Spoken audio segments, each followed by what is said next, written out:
Hello there, my name is David Postansky, and today we are going to be doing the review of the Atari 2600 game, Mr. Run and Jump. So, if you are not familiar with this is a brand new game released for the Atari 2600, made in 2023 by Atari, and it's absolutely amazing to have something like this. So without further ado, let's get on with it.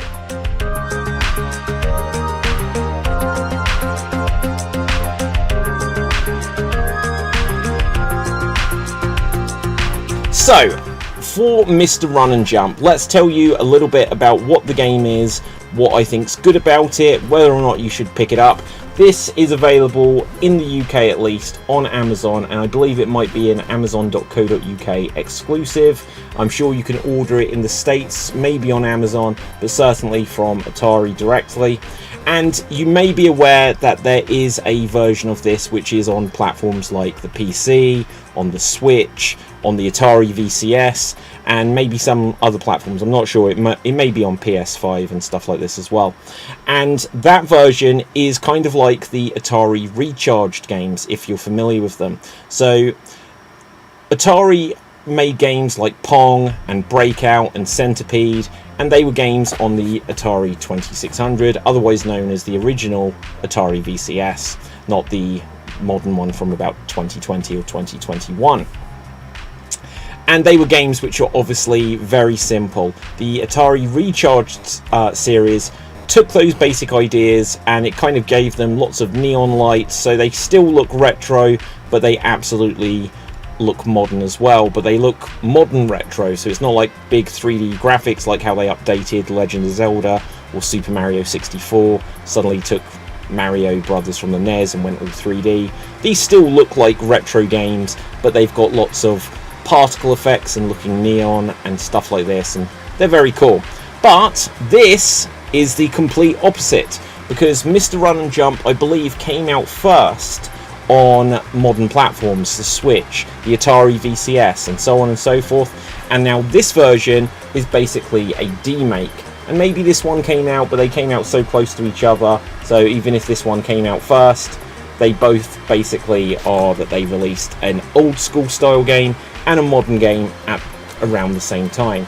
And let me tell you what the story is. According to the box, it says, "Oh no, Leap, the dog, has begun wandering towards the dark realm, and if he ventures too far, he'll never be able to find his way back. It's up to Mr. Run and Jump to race through 6 colourful worlds, bound over obstacles, dodge deadly enemies, and save his best friend before it's too late."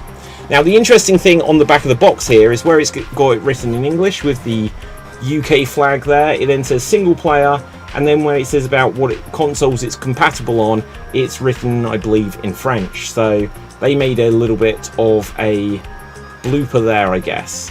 So I don't know why it isn't written in English, but it is compatible on the Atari 2600, the Atari 2600 Plus, which is the new console which has literally just been released.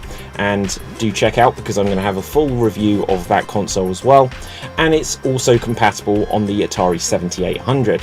Now obviously what they're not going to tell you is it's also compatible on the Retron 77, which is a clone console which works very similar to the way that the new Atari 2600 Plus does, so that it kind of dumps the ROM and then you play it through emulation.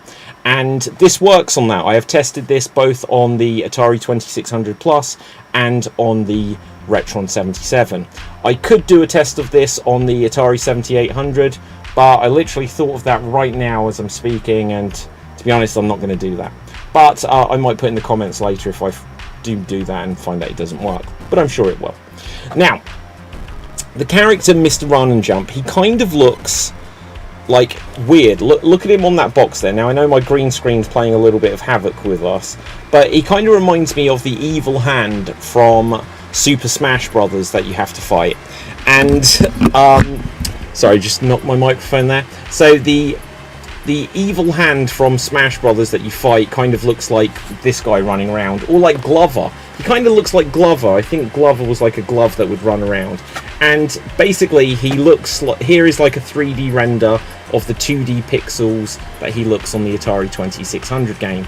Now, you also see Leap the Dog, which it doesn't show you on the front here, and the animation of the running and on Leap the Dog is actually pretty good. It's got a surprisingly fluid set of animation. If you remember the way like Mario ran on the original Donkey Kong, it was just very juddery, whereas this actually looks relatively smooth animation.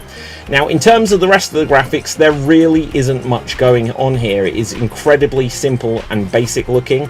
It is literally just 2 or 3 colors on the screen at once. You'll get, like, depending which world you are in, you'll get either like a yellow background, a green background, a blue background, a red background, or, spoiler warning, for the final world, a black background.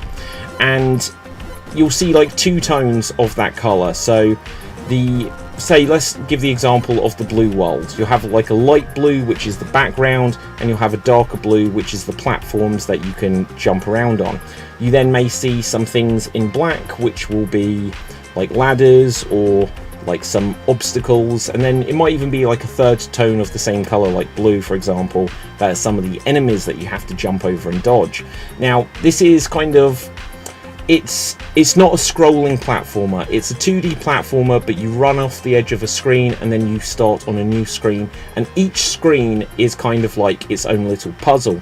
Now, I read somewhere that apparently there's 80 screens worth, or maybe over 80 screens worth of platforming action, and these go across 6 worlds. When you get to the end of a level, you'll climb up a ladder, and then you'll see that the world changes color, and that shows that you're in a new world. But basically it's just a new level. And the challenge of it is that the game is incredibly difficult. So as you go through the first level, it seems, it's getting you used to the controls, it's getting you used to how you play the game, and it's simple enough. But from level 2 onwards, this is a really difficult game. And if you die, don't worry, you have infinite lives as far as I can tell, and you have infinite chances to try to get through a level. But at any point on the level, if you don't make it to the end ladder, you will be sent back to the beginning of that level. So if you're on world 4, for example, and then you're like on screen 10 or 11 and you get killed, you go back to screen 1 of world 4. So it's good that it's not just like you get 3 lives and then you have to start the whole game again. The only way that may potentially happen, but I didn't have this happen to know if it would or not, is that at the bottom of the screen you have a timer, and it is also your score. And the way it works is that the score is always going downwards. So I believe for every second that you play, it takes like 1 point off of your overall score. If you lose a life, then it might take 100 off. You may start with about 3,000 points. I forget exactly what the numbers it gives you are. So, or maybe it's 30,000 points, in fact. Yeah, you start with 30,000 points, I believe. And then it will just keep ticking downwards. And I don't know what happens if you get to 0, because it basically means you have 30,000 seconds, and I don't know how long that is, to be able to beat the game.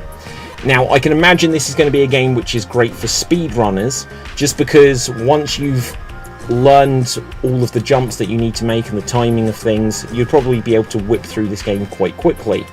And then you'll be able to get to the end of the game and see what your time was based on, or your score was based on the time, and the time based on what it says you had left to then create your score. Now, some of it is punishingly difficult.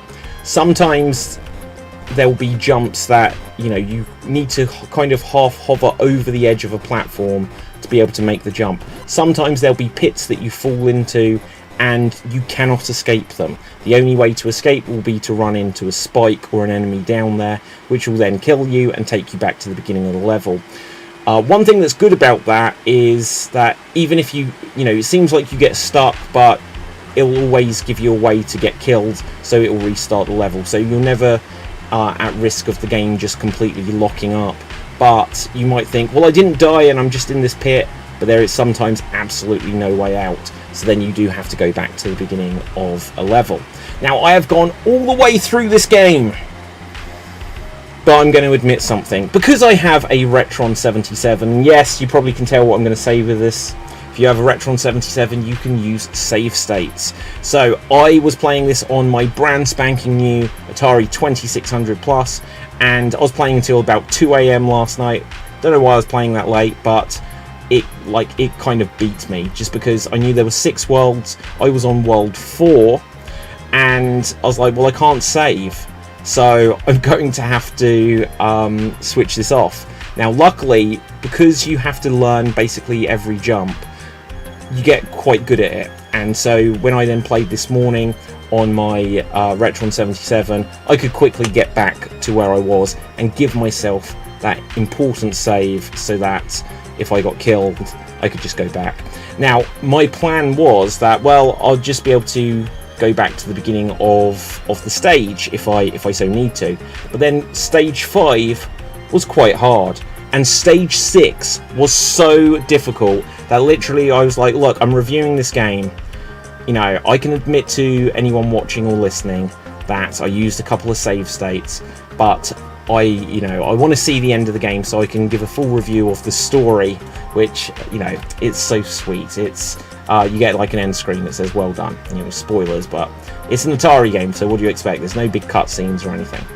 But when you're on the last stage, it is so difficult because the background is black, the platforms are black. It's like you are running through space, and there are still, you will see the spikes, you'll see the enemies, but you won't see where the platforms are. And this level, more than anything else, kind of puts you into the puzzle of working out where the platforms are, working out when you need to make a jump and where the jump is to. So it's a lot of trial and error, and to me this was a little bit too punishing.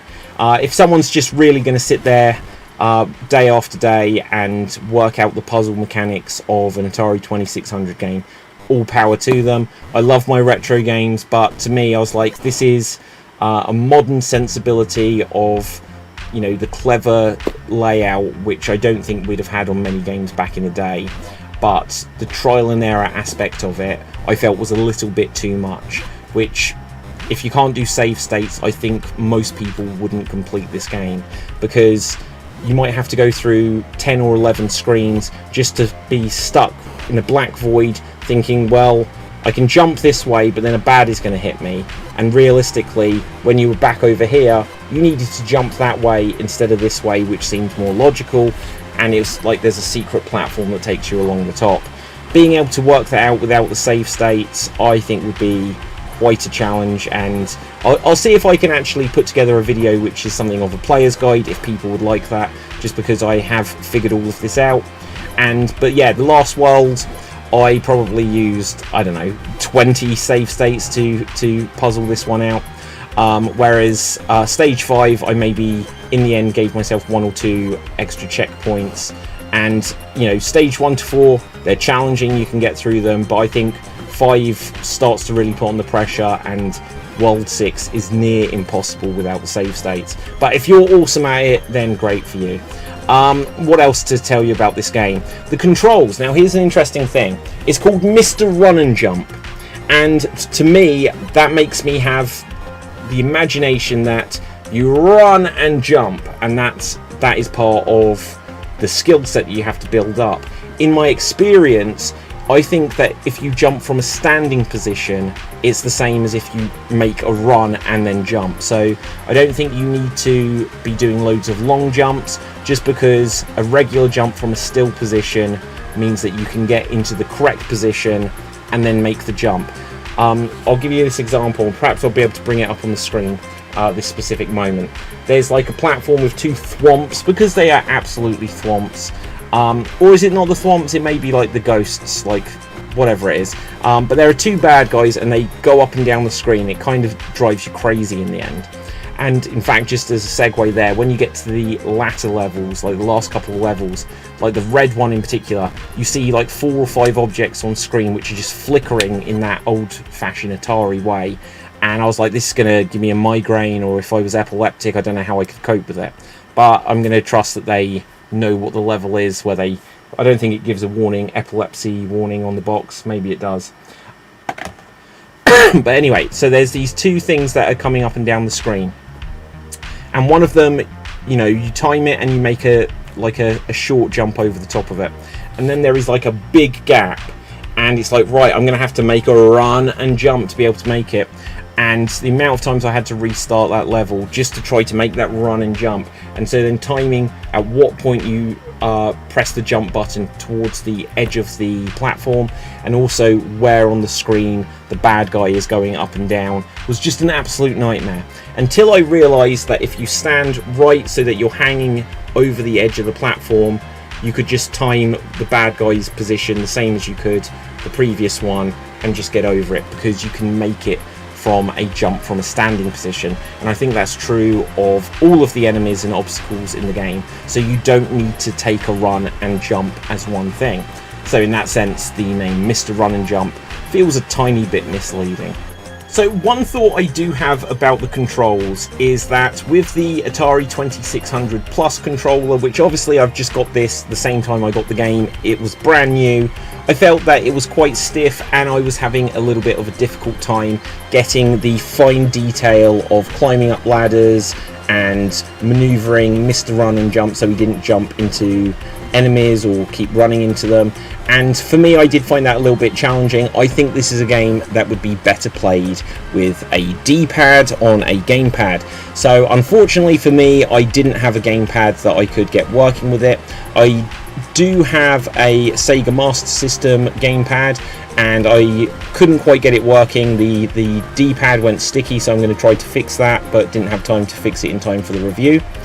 And I did find that I had better results with the joystick that came with the Retron 77, but I also tried out a couple of other generic joysticks that I've had from back in the day with my Amiga 500 and stuff like that, and they worked quite well as well. But the Atari 2600 one, the Atari 2600 Plus one I should say, felt a little bit stiff, and so I think if you do have like an Atari 7800 joypad, that would be really good. Or if you've got the I forget what it's called, the Ranger joypad from Hyperkin, then that would be really good as well, just so that you can have those fine twitch movements, just because unless you've got a joystick that is mounted to a tabletop and stuck there, I feel like you don't quite get the absolute precision with the stiff Atari 2600 Plus joystick. So that is basically my review of Mr. Run and Jump. What would I score it? I think out of 5. Now, if you've ever checked out my website, extreme.tv, you will know that I will sometimes have a scoring system which splits things into two. Because I could score this and then play Legend of Zelda Tears of the Kingdom and say, well, that's a 5-star game, so this must be minus 25, because there is no comparison between them. Or I could say that, well, I'm going to score this in a modern sense. Is it fun? Is it something you should pick up? Is it worth the money? And so on and so forth. And then I will give it my retro score, which will kind of take into account that what it's trying to be, the hardware that it's on, and so on and so forth. So for me, as an Atari 2600 game, this is really good. I will give this a solid 4 out of 5, and I may even go up to a 4.5. Once you've beat it, there's not a ton to go back for, except for to try to beat your high score. But for me, it is a little bit too punishing, so that it will have that, I'm just going to keep playing it over and over again. It's really for a hardcore player to learn and time everything so that they get all of the jumps and timing down perfectly, so that they would be able to go through it over and over again if you were into speed running. But it's not got that feel where it's like, well, I'm just going to play this through. Like, a game I really liked earlier this year that I reviewed was Donut Dodo, and that's a short game, and it's got some challenge to it, but it's easy enough so that you can go back and play it all the way through a bunch of times. Unfortunately, Mr. Run and Jump doesn't have that same quality on the Atari 2600 at least. I will get round to doing an Atari VCS version review as well. So I would give it a 4 to a 4.5 in my retro scoring system. In a modern scoring system, I will still give it a solid 3 out of 5. And because to give it any less than that would feel unfair, because it's a well-made game, and it doesn't compare to a bunch of other games that are on PS5 or Switch or what have you that I'd also score 3. The scoring is just, you know, it's just an opinion anyway. So I would say 3 out of 5 because any less would feel unfair, but in a retro sense I will give this 4 to 4.5 out of 5. So I've rambled on a lot, and I hope you've enjoyed this review of Mr. Run and Jump for the Atari 2600. Do check out my review of the Atari 2600 Plus. Plus I'm going to be doing a bunch of other reviews and things focused on the Atari, and if you've seen my channel before, I always have a lot of stuff about retro consoles and modern retro consoles like the Atari VCS, like the Evercade and stuff like that. Plus recently I've been having some documentaries on the channel, and there's going to be a bunch more of those coming up as well. So do me a favour and smash that subscribe button, click the notification bell, all that good stuff. Leave me a comment. You don't know how good it is for the channel if people leave comments. Lets me know what I am doing right or what I am doing wrong. And with that, do check out the written version of this over on www.extremed.tv. And until next time, stay safe, always stay extremed, and ciao for now. Boom! And I'm off the air.